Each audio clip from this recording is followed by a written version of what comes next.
there's a lot of talk about honey, and there's a lot of complaining about the prices that we're getting, and a lot of it is unfair prices as well. But when you think about the amount of inflation going up, but the price of honey has stayed the same. And so basically, my idea was that there's a lot of complaining about it. So if I was going to complain about it, I might as well try to do something about it, or get some education so somebody else could do something about it. So I had been interviewing people and hoping to interview more people about honey, whether they're producers or packers, and just get their thoughts on it. So those are the questions, just honey questions I have for you. Okay. So if you wanted to, if you could introduce yourself.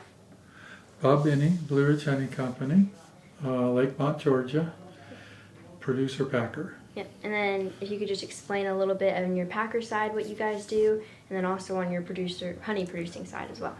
Okay. Well, my definition of a producer packer is somebody that produces honey but also buys honey and packs it, more than just their own honey. That might not be the official definition, but that's how I think of it.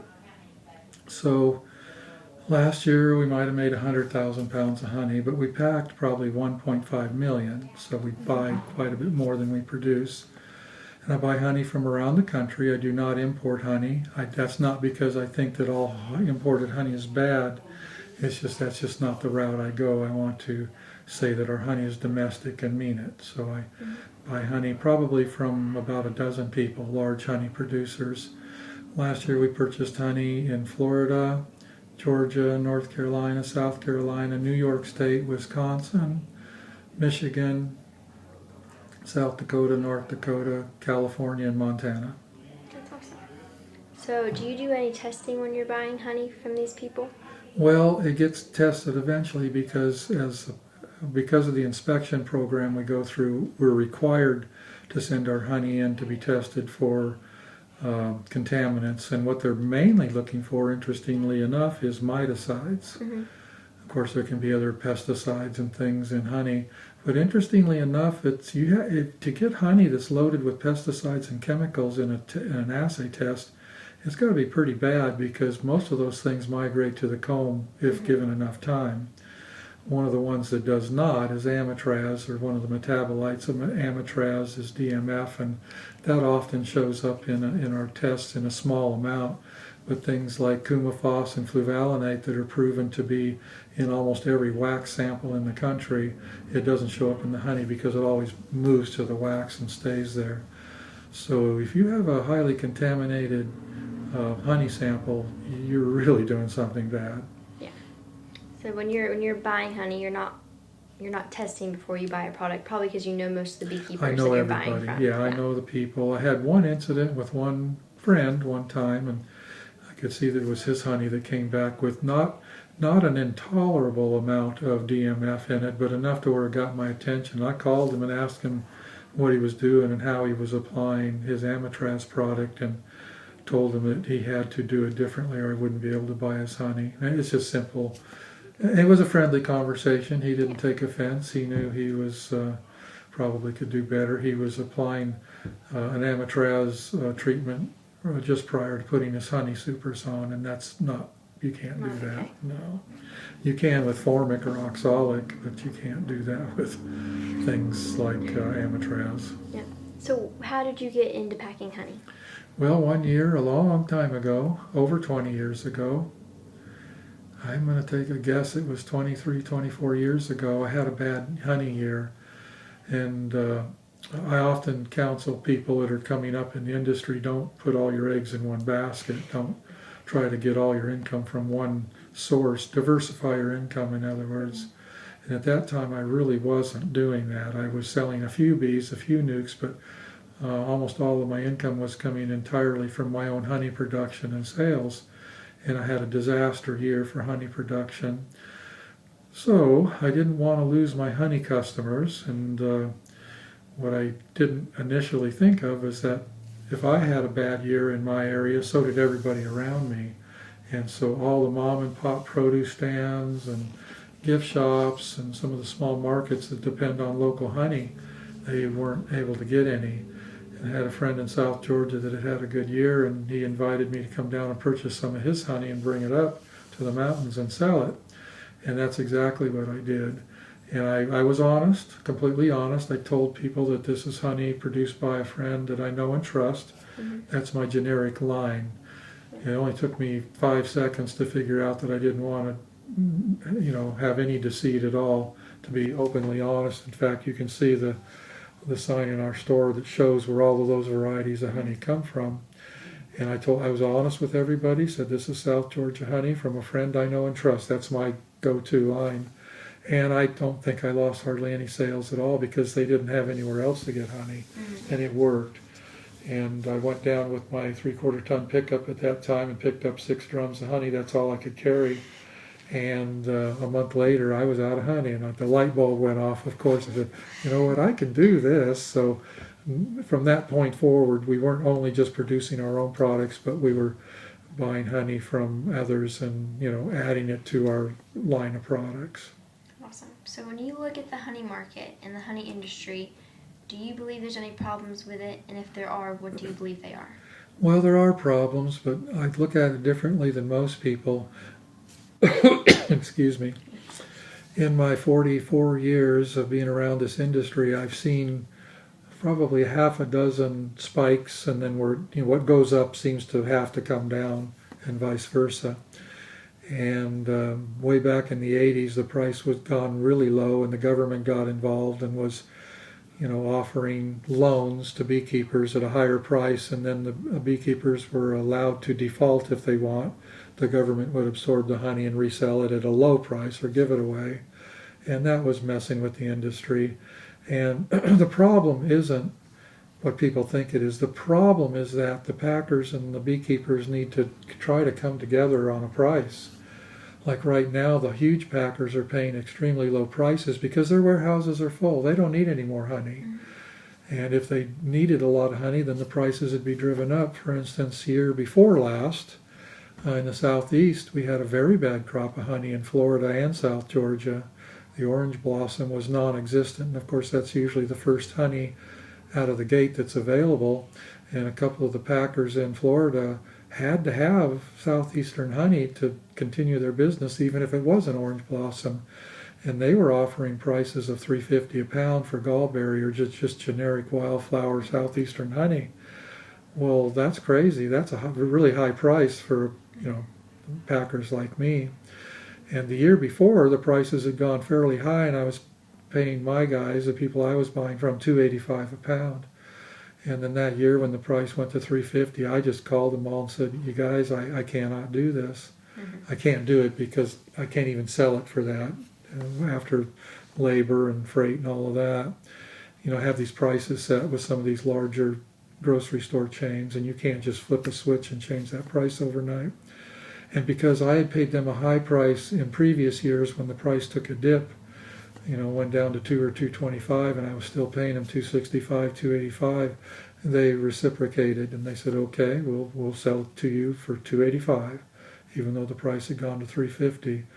And then later that year, they had a bumper crop in many states, and suddenly there was a glut of honey, and those $3.50 prices went way down to like $1.65. And so I agreed to pay my producers $2.75 a pound. I reciprocated back again. And that's the sort of thing that needs to happen. So is it good business or bad business? I mean, if you have a corporate mentality or you're a venture capitalist type of mentality, you want to buy it as cheap as you can and make your profit as fast as you can. My warehouse is full right now of honey. I've got over $3 million of honey in my warehouse that I paid $2.75 a pound for in a season when $2 was considered high. That's crazy from a business person's point of view, but it's the only way I can do it. I'm not going to do my producers, I'm not going to come back and offer them $1.91 a pound, which is the going rate right now for white honey out of the north. I don't want to do it. My conscience won't let me do it. And as long as my customer base will allow me to sell the honey wholesale and make a profit at the higher prices, I will pay the higher prices. And I did lose one of my number 2 customer last year. I did lose a $1 million account because they went somewhere else up in the Midwest and are having their honey co-packed at a much lower price. So, there's this game and there's this cost involved. There's a price to pay when you're doing things the way I do it. But who knows? Maybe honey will go back to $3 a pound next year, and my $2.75 won't look so bad. But I know that these guys I'm dealing with will ride the wave with me. They can make money. They can make a living at $2.75 a pound. I can make a profit. I can keep most of my customers happy at that. And that's the game that needs to be played, not this extreme seesaw ride that's going up and down with the prices. Am I doing the right thing? Yes. Am I doing the smart thing? I'm not sure, honestly. Yeah. So one of the things, there's been some other interviews I've been talking to, or some of the people I've been talking to, they're talking about how their warehouses are full of honey. And so when you look at that, the demand for honey is very high right now in the U.S., extremely high. So we produce about 120 and we consume about 600 and something. So why is it that the demand for U.S. honey wouldn't be higher than the demand for foreign honey on that scale? Because people should care about what they eat. They should care about what they eat. They should care about the clothes they wear and everything. It's not just honey. It's across the board. Everything that's purchased, sometimes price is extremely important to people. And I get it. If I'm a mother of four and I'm shopping at Walmart, sometimes you have to do what you have to do. So there's that side of it. I get that side. You get whatever is least expensive. You have to play that game. If you've got the money, I think you're right. U.S. honey may not be the very best, highest quality honey in the world, but it's up there. It's good stuff for the most part. We're policing our industry much better than some of these other third world countries that we're purchasing honey from. And so, my personal opinion is I'd rather pay a little more to get a product that I feel like is not contaminated, has not been degraded in processing, all that. How do you get the message out to the U.S. citizen that, they got a choice here? I don't know. I've been trying I used to go into a market or a farmer's market and I'd see something on the table for sale that I knew was garbage. And years ago I tried to have that conversation, but I never got anywhere. I give up now. I just try to do the very best I can, provide the best service and the best price I can stomach, and high quality product, and just let the chips fall where they may. And I do believe that in the honey industry, I think that the consumer is learning. I think if you compare now to 10 years ago, the equation, the difference in people that are willing to pay for a better product compared to what it was 10 years ago, I think we're making headway. I really do. So another thing that's come up a lot is they say that if the price of honey was profitable for beekeepers to be making more honey, that the U.S. wouldn't have the forage to produce the amount of honey that we can consume. Do you believe that's true? No. Well, it's got a mixed answer. In some cases, yes. When you've got an outfit that's 10 or 20,000 colonies and you've got to migrate into these areas to produce honey, the answer is we have a problem with forage. But if you're in a position like you guys and me are, where we can put more colonies in our own local area, and we both can, then there's still a lot of forage available in that respect. So it's a two-sided answer, actually. How much honey do you think the U.S. can produce? Oh boy, well, that's a good question. Stumped me on that for a minute. Let me think. I'm sure we could double, but it would have to be through more beekeepers like we are, local beekeepers that are running 500 or 1,000 or whatever it happens to be, a few thousand in their own local region, and they know how to produce right there. Increasing the large, these large beekeepers that are running tens of thousands of colonies, I'm not sure if it's very doable for them. It's getting harder and harder for them. For us, producing honey is still the way it was 10 or 20 years ago. Mm-hmm. So you're selling to, what stores are you selling at? Well, we sell to Kroger's. We have all the Kroger stores in Georgia, which is 213. We have about 95 Walmart stores in the northeast Georgia area, and we have a lot of little smaller chains where we might have 6 or 8 stores, and of course the singular customers, the mom and pop grocery store. How many customers do we have? I have no idea. As far as really big customers, just a few. Kroger's is huge for us. They're probably 25% of our income, which from a business person's point of view is actually dangerous. I feel comfortable with it now. 10 years ago, that would have been, even 5 years ago, that would have been an uncomfortable place to be because I had so much debt. I could not afford to lose 25% of my business. It could have bankrupted me. Nowadays, I'm in a position where that wouldn't be a problem. I actually own most of that $3 million inventory out there. So if suddenly Kroger's pulled the plug on me tomorrow, would it be painful? Heck yeah.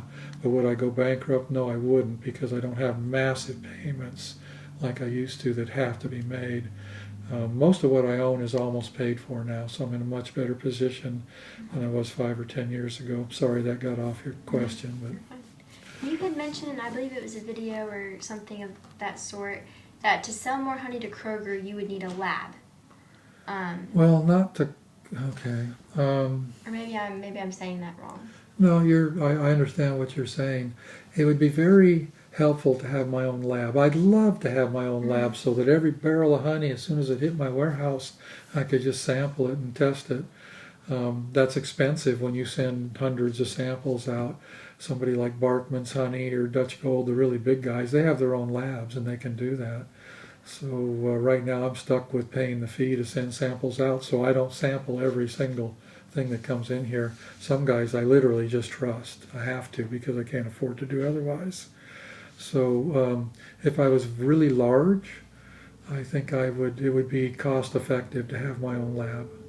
The worst problem I have in here is people selling me honey that's not as good as the flavor, the quality as what the sample I receive. Now some of the big packers, you've got a choice. Either they'll reject your load or they'll just offer you a lower price than they quoted you over the phone. And, big business can do that, and they can get away with that. That's a game that would be a little harder for me to play. I have rejected loads. I have literally sent loads of honey back to the producer and say, this is absolutely unacceptable because it's 19.5% moisture, and the sample you sent me was not that. You have misled me. And it does happen, and that's why I enjoy doing business with these dozen producers or so that I've become very friendly with. I trust them, and they trust me. And for instance, a couple of them last year gave me a heads up that some of the honey that they were sending me was 19% moisture, and they put duct tape on the drum to catch my eye. I can deal with that if I know it's coming before it starts to ferment, because we get a lot of very thick honey in here too.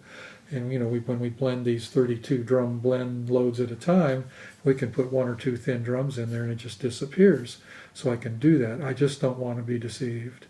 And that's why I like dealing with the people I'm dealing with right now.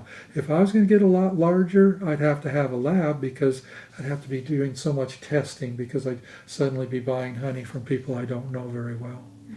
Does that answer your question? It does. Okay. So what are some of the biggest challenges you face as a honey packer?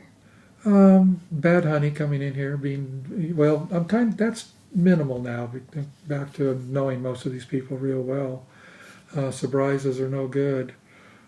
Biggest challenge as a honey packer. I don't think there's anything dramatic at this point. Probably the biggest challenge at the moment is competing with cheap honey. Not just imported, but cheap domestic honey right now, because as I said, some of the big packers are only offering $1.91 or $2 a pound, and that's on the store shelf in the same stores that my honey is. So usually if the customer will taste my honey, because I try to produce and purchase only high quality, good tasting honey, and for the most part we do that. Is our honey the very best? No, it's not, but it's definitely better than most of the generic brands that you see on the shelf in Kroger's and Walmart's and all these other grocery chains. The very large packers tend to care more about price and color than they do about what it tastes like. I'm exactly the opposite. My first thing I want to know about, of course, moisture is a big deal. I want to taste it, and I want to know that it's good tasting honey. If it's bad tasting honey, I don't want it. And some of the larger packers, that's not as much of a concern to them. I declined a load this year because the flavor just was not good. And the producer about had a meltdown on me because he thought I was going to take his load. And I told him I would as long as it tasted good. And he sent me the sample, and the sample was unacceptable, and I let him know. And he was extremely angry because by that time he knew I was paying $2.75, and he also knew back then that prices were running $1.65, $1.75. He was going to have a hard time selling it and doing okay. So he was very angry with me, but I had to do it. I just can't accept bad tasting honey anymore. I can blend in 1 or 2 drums here and there, but I can't take whole semi-loads. No. So what are some practices that beekeepers and honey producers can do to get a higher price for their honey? High quality, good labeling, good service, all of the above. Just do the absolute very best you can, and I think the business will come your way. That's been my practice. It's interesting. Somebody told me something a long time ago. I don't know if it's still true, but at that time I had a distributor putting my honey into several dozen Walmart stores. And he told me that, for a given size container, like a 16 ounce or a 12 ounce, whatever it happened to be, that my honey, even though it was the highest priced on the shelf, notably, like by 20%, he said I was outselling all of the other brands on the shelf that had the same size combined. Like if there was 3 1-pound bottles on the shelf, I was outselling the other 2 combined, even though their prices were lower. And I thought he was just kind of, I thought he was kidding. Not really kidding. I thought he was actually being not truthful. And so eventually he brought me, I don't know how he got a hold of it, but he brought me a corporate readout on these stores we were in, and he proved it to me, and it was true.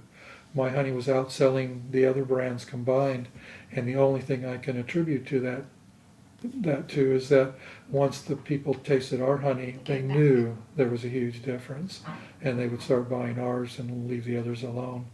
Now, some people never do get around to tasting our honey because they're going for the price and never even try ours. So how do we get past that? I don't know. Do you have any questions for Mr. Bob? So Bob, back to the question that Carla was talking about earlier. So packers will say they have their warehouses are full. Overfull. Mm-hmm. So not you specifically, but so my question is, so if we produce 120 million and we consume 4 times that much, how is it that their warehouses are full? Well, it was a bumper crop in many states, so, and then of course they can only sell so much domestic honey because the price is a little higher. I just had an email the other day that somebody told me they would put Argentina white premium quality honey at my door for $1.58 a pound. So how does a large packer say no to that? How does the consumer say no to that? In some cases, there's really good quality imported honey out there. A lot of it's not, I get that. But there's some good honey out there that we're competing with domestically. How do we do that? Their labor prices are lower, costs of doing business are lower. I don't know how we compete against that. This made in the USA is gaining traction, has been for the last 5, 6, 8 years, and maybe advertising, produced in the USA, help support your local beekeeper, your domestic producer, and so on. It's important. And of course, some parts of the public will never buy into that, but I think that's one message that we could get out there. USA, made in the USA, help support your USA honey producers. And of course, the government doesn't consider the honey production the highest value of honeybees in this country. They just want the honey prices to be good enough to help support the beekeepers so they can pollinate. They consider pollinating having a much higher value than the honey we produce. So from a regulatory standpoint, so when it says U.S. honey, how much U.S. honey does it have to have in it? I'm not sure. Somebody told me it has to have. Well, if you read, if I understand this correctly, here's where there's 2 things where it's going wrong. and I don't know if this is true, somebody told me this, so you can edit it out or you can look into it and answer it. I'd like to know the answer. You can look at a honey label and it'll have 4 different countries of origin on there, and USA could be first, but actually only be a minuscule amount in the bottle, if I understand this correctly. Just like ingredient labels, you know, the biggest ingredient has to be first on the label. And I think they need to change the law. If that is the case, what I'm saying, they need to make it so USA shows up first instead of, you know, if they're the most. But if they're a small amount, it needs to show up last. And I think the customer needs to understand that. And the other thing is that you can purchase USDA Grade A fancy honey that's been produced in another country. That is a regulation. It's a standard. And honey from any country in the world can pass as USDA Grade A fancy as long as they meet the standard for cleanliness, clarity, and moisture content and all of that stuff. Well, to the average consumer that doesn't understand, that's misleading. They, at a glance, they just think that they trust that honey as being something that was produced in the USA. That's probably one of the most misleading things on the honey shelves today. It's not just honey. It's other things too. It's everything, yes. Yeah. Absolutely. Are we stumped? I get honey samples all the time. Look at that one over there. Isn't that beautiful? That is. What is that? I don't know. You want to taste it? I would love to. Okay.